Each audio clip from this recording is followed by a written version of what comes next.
Hello friend, आपका अपने channel अनुशिक्षा class में स्वागत है। तो आज हम आपको मैथ के कुछ इंपॉर्टेंट क्वेश्चन करा रहे हैं जो एसएससी जीडी और यूपी पुलिस कांस्टेबल में पूछे जाते हैं। तो क्वेश्चन हमारा दिया है कि ए तथा बी एक साथ एक कार्य 12 दिनों में कर सकते हैं, बी तथा सी वही कार्य 15 दिनों में और सी तथा ए उसे 20 दिनों में कर सकते हैं। तदनुसार ए बी सी तीनों मिलकर वही कार्य कितने दिनों में कर सकते हैं। तो हमें इसमें तीनों का काम बताना है। तो इस वाले क्वेश्चन को आप कैसे करेंगे, तो यहाँ पे a प्लस बी यानी कि a प्लस बी का काम कितना दिया है, एक साथ काम कर रहे हैं वो कितने दिनों में, 12 दिनों में। एक काम कर रहे हैं वो दोनों कितने दिनों में, 12 दिनों में। ठीक है। और b प्लस सी साथ में कर रहे हैं, ये दोनों एक काम कितने दिनों में कर रहे हैं, 15 दिनों में। और c प्लस ए, ठीक है, तो कितने दिनों में कर रहे हैं, ये कर रहे हैं 20 दिनों में। ठीक। तो अब हमें क्या करना है, यहाँ पे हम देख रहे हैं 2 बार बी दिया है, 2 बार सी दिया है, 2 बार ए दिया है। ठीक है। तो यहाँ पे कितना हो जाएगा, 2a plus 2b plus 2c हो जाएगा। और इन तीनों का हम क्या ले लेंगे, एलसीएम ले लेंगे। ठीक है। एलसीएम लेंगे तो यहाँ पे कितना हो जाएगा, 60 हो जाएगा।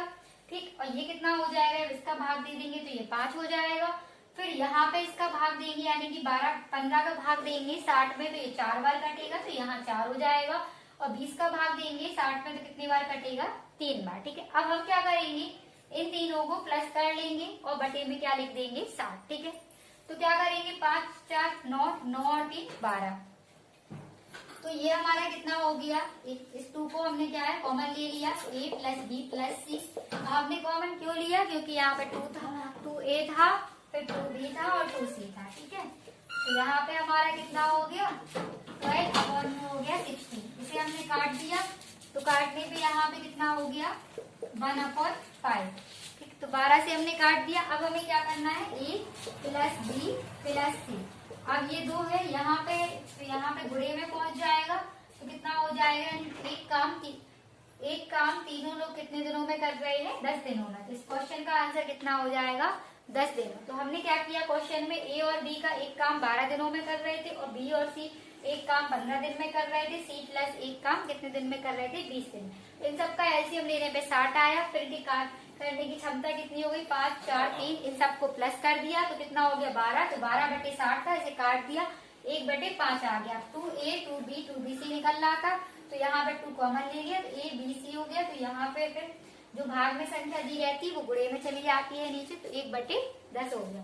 तो ये था पहले क्वेश्चन का आंसर। अब हम कर रहे हैं दूसरा क्वेश्चन। तो दूसरा क्वेश्चन हमारा दिया है कि प्रथम 150 प्राकृतिक संख्याओं का योग बताइए। इसमें क्या बताना है, प्रथम 150 प्राकृतिक संख्याओं का योग बताना है, कितना होगा। तो इस वाले क्वेश्चन को हम कैसे करेंगे, तो यहाँ पे इसके लिए यानी कि जब भी आपसे क्वेश्चन में पूछे प्राकृतिक संख्याओं का योग, तो इसके लिए फॉर्मूला होता है n प्लस 1 अपॉन में होता है 2। तो n हमारा कितना हो जाएगा, 150। n बराबर हम रखेंगे 150। ठीक है। और n प्लस 1 यानी 150 से प्लस 1 जोड़ेंगे तो ये हो जाएगा 151 अपॉन में हो जाएगा 2। अब इसे काट देंगे, 2 सत्ते हो गए 14, 2 पंचे 10। ठीक है। तो 151 गुणे में कितना हो गया, 75। अब इसका हम गुणा कर देंगे तो 5 एकम 5, 25 25 की 5, 5 एकम 5 और ये हो गया 755। फिर गुणा करेंगे 7 का तो 7 एकम 7, 7 पंचे होता है 35 की 5 हो गया। फिर 7 एकम 7 10 हो गया। यहाँ पे तो कितना हो जाएगा, जोड़ने पे 5, यहाँ पे हो गया 2, यहाँ पे कितना हो गया 3 और यहाँ पे हो गया। तो कितना आंसर आ रहा है हमारा, यहाँ पे 11,325। इस क्वेश्चन का आंसर आ गया 11,325। इस क्वेश्चन में हमने क्या किया है कि प्रथम 150 प्राकृतिक संख्याओं का योग पूछा था, तो इसके लिए फॉर्मूला होता है n प्लस 1 अपॉन में। तो ये फॉर्मूला रख दिया, n बराबर हम रखते हैं 150। फिर हमने इसे गुणा कर दिया और काट दिया, तो आंसर कितना आ गया यहाँ पे 11,325। तो दूसरा क्वेश्चन ये था। अब हम कर रहे हैं तीसरा क्वेश्चन।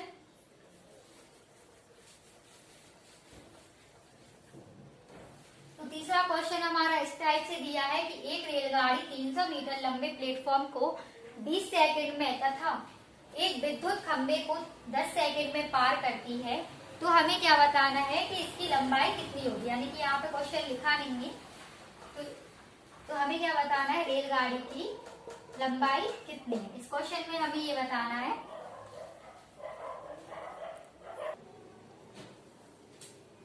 तो हमें क्या बताना है, रेलगाड़ी की लंबाई क्या है बताना है। ठीक है, तो चाल बराबर हमारे पास फॉर्मूला होता है, चाल बराबर दूरी बटे में समय। ठीक है, तो यहाँ पे क्या है, चाल हमें कितनी बतानी, यानी कि रेलगाड़ी की लंबाई बतानी है। ठीक है, तो चाल हमारे पास कितनी दी है एक बार में, यानी कि दूरी हमारे पास रेलगाड़ी की दी है 300 मीटर। ठीक है, और बटे में समय कितना दिया है 20 सेकेंड। ठीक है, और फिर हमें क्या बताना है, रेलगाड़ी की ही लंबाई बतानी है, तो इसमें हम क्या करेंगे, प्लस एल करेंगे। क्यों, क्योंकि हमें लंबाई बतानी है। ठीक है, अब क्या हो जाएगा, ये तो हमारी क्या निकली है चाल।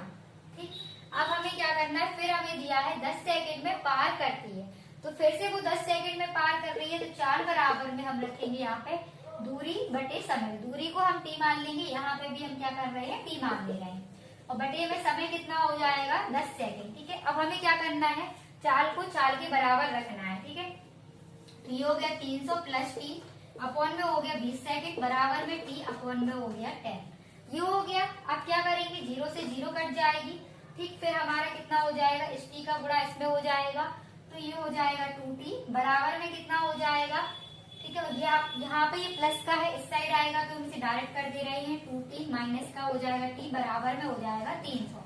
अब 2t में से माइनस t चला जाएगा तो कितना बचेगा, 300 बचेगा। तो इस क्वेश्चन का आंसर कितना हो जाएगा हमारा 300। एक बार हम फिर से समझेंगे, हमने क्या बताया है, चाल बराबर में होता है दूरी बटे समय। तो दोनों चाल क्या कर दी है, बराबर कर दी है। तो यहाँ पे रेलगाड़ी की लंबाई बतानी थी, तो 300 प्लस क्या किया है, यानी कि टी मान लिया हमने। क्यों, क्योंकि हमें रेलगाड़ी की लंबाई बतानी है। बटे में समय कितना दिया था 20 सेकेंड, इसमें भी हमारे पास दूरी हमें नहीं पता थी इसकी। ठीक है, यानी कि जो विद्युत खंभे था उसकी हमें दूरी नहीं पता थी, तो यहाँ पे दूरी को टी मान लिया और समय कितना दिया था 10 सेकेंड। तो चाल को चाल के बराबर कर दिया और इस क्वेश्चन को सॉल्व किया, तो आंसर में आ गया 300। अब हम कुछ और क्वेश्चन देखें। अब हमारा चौथा क्वेश्चन इस टाइप से दिया है कि एक आयत की लंबाई 40% बढ़ा दी जाती है, क्षेत्रफल समान बनाए रखने के लिए चौड़ाई को कितना कम करना होगा।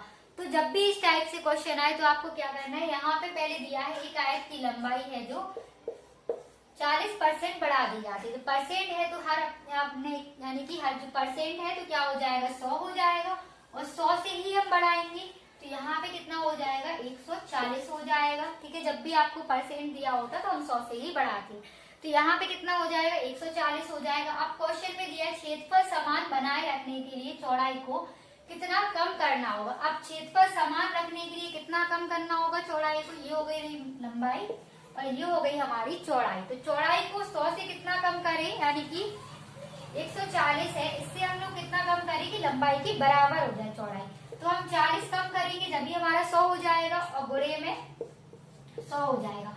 अब किससे कम कर रहे हैं हम ये भी देखेंगे, तो हम कर रहे हैं कम 140 से। ठीक है, तो 0 से 0 हमारा कट जाएगा, इसे हम काट देंगे तो हमारा हो जाएगा 200 बटे में हो जाएगा 7%। इस क्वेश्चन का आंसर हो जाएगा 200 बटे में 7%। जब भी आपको इस टाइप का क्वेश्चन दिया होता है तो क्या करना होता है, तो लंबाई हमारी 100 हो गई है और 40% बढ़ा दी जाती है तो 140 हो जाएगा। अब फिर क्वेश्चन में दिया था कि क्षेत्रफल समान बनाए रखने के लिए चौड़ाई को कितना कम किया जाए, तो ये हमारी 140 क्या थी, चौड़ाई थी।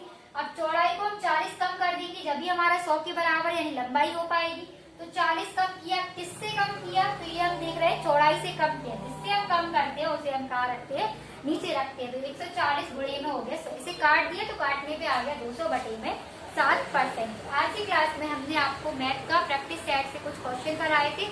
अगर आप लोग चैनल पर नए आए हो तो चैनल को सब्सक्राइब करें, वीडियो को लाइक करें और शेयर करें।